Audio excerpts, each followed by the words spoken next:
Now I'd like to take a moment to introduce a lady that I have a lot of respect for, as I do for each of these panelists. Shakita Boyd grew up as a young girl in New Haven, Connecticut, and she loved school. She loved learning. She loved exploring new ideas. She was active and engaged and eager. However, there were many obstacles Shakita would have to fight in her life. And so I'm going to ask her to share, to start her video and unmute herself. Shakita is our um, esteemed adult learner who's going to share about her journey. So, Shakita, please go ahead and share with everybody here about your journey to get your GED. Okay. As a kid, I always loved school. My mother was a drug addict, and because she wasn't able to take care of us, I was placed in the system. As a child in foster care, described as having behavioral problems and then placed in special education, the opportunity to get a good education was out of reach. Being in DCF was complicated. I was placed in foster home after foster home, which led me to changing schools multiple times. Being placed in alternative schools made me believe that I wasn't smart enough, so I didn't feel the need to apply myself. I advocated for myself while in group homes, residentials, and even a home for older teenagers, but my voice wasn't heard.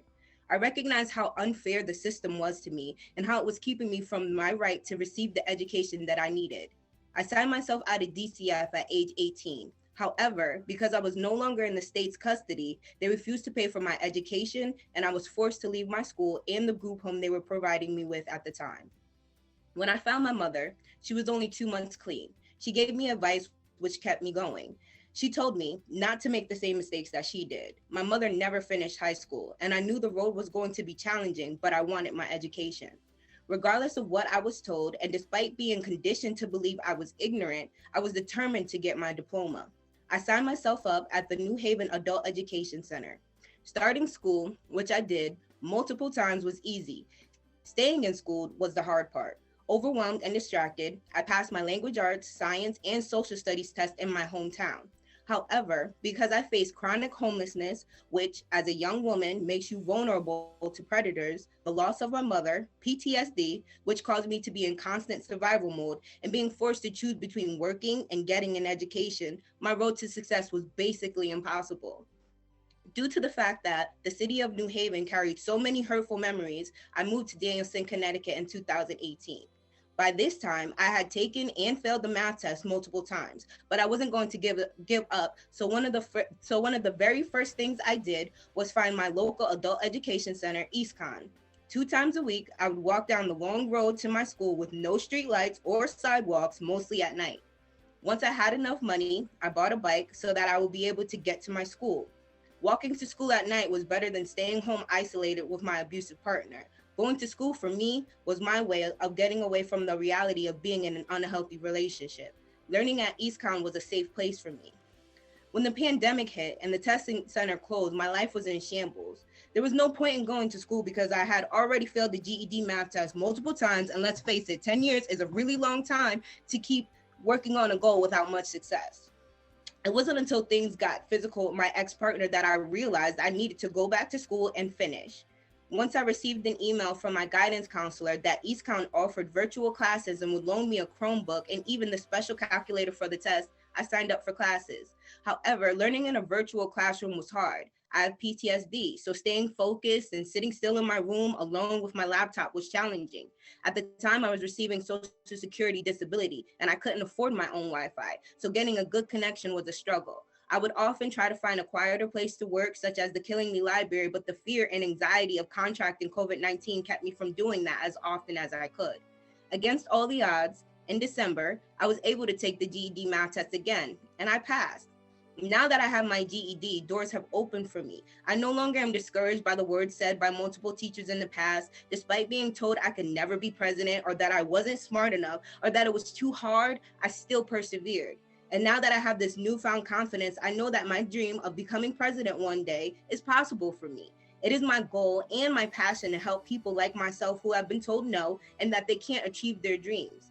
I know that not giving up on myself and continuing to pursue my dream of becoming president is the perfect example of what people can do when it feels like the whole world is against them. It's my honor, and as a survivor of not only domestic violence, but childhood trauma and abuse, to be able to use my voice and story to give back to people and to give hope. East County adult education made being an adult high school student easier than most schools I attended because they were able to provide me with technology and multiple forms of study materials to get me ready to take the test. Without their help, support, and understanding, I would have given up on graduating. East County's ability to adapt to this crisis built a support system for me that I can always depend on. My next step is enrolling in community college to study environmental science. Then I plan to transfer to a state college to study political science. In conclusion, my opinion is that adult learners need both in-person and online education. I didn't have the luxury of a parent figure to take care of me. Adults have to work sometimes 2 to 3 jobs. We have to provide for ourselves. And if applicable, we have to take care of children, sometimes as a single parent. In addition to this, there are unexpected things that come up, such as your car breaking down, the death of a loved one, or the birth of a child who's arriving a month before its due date, a pandemic, or another natural phenomenon. I believe that it's important to have these two options because people need choices and they need flexible opportunities like myself who have learning disabilities and are embarrassed that would benefit from online learning because it can give them a sense of security and will rule out unnecessary judgment or bullying by teachers or students. Adult education will benefit from guidance counseling that offers a therapist who specializes in adult mental health. Taking standardized tests is stressful, and the mental stability of the adult learner is something that you should invest in because without a healthy mind, you don't have healthy employees and you don't have healthy parents. It is nearly impossible to contribute to society when your mental health is being neglected.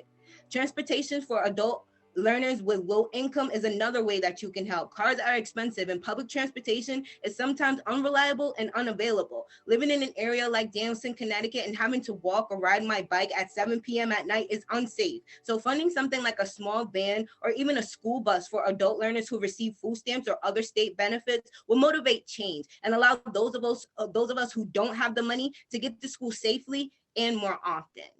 Thank you.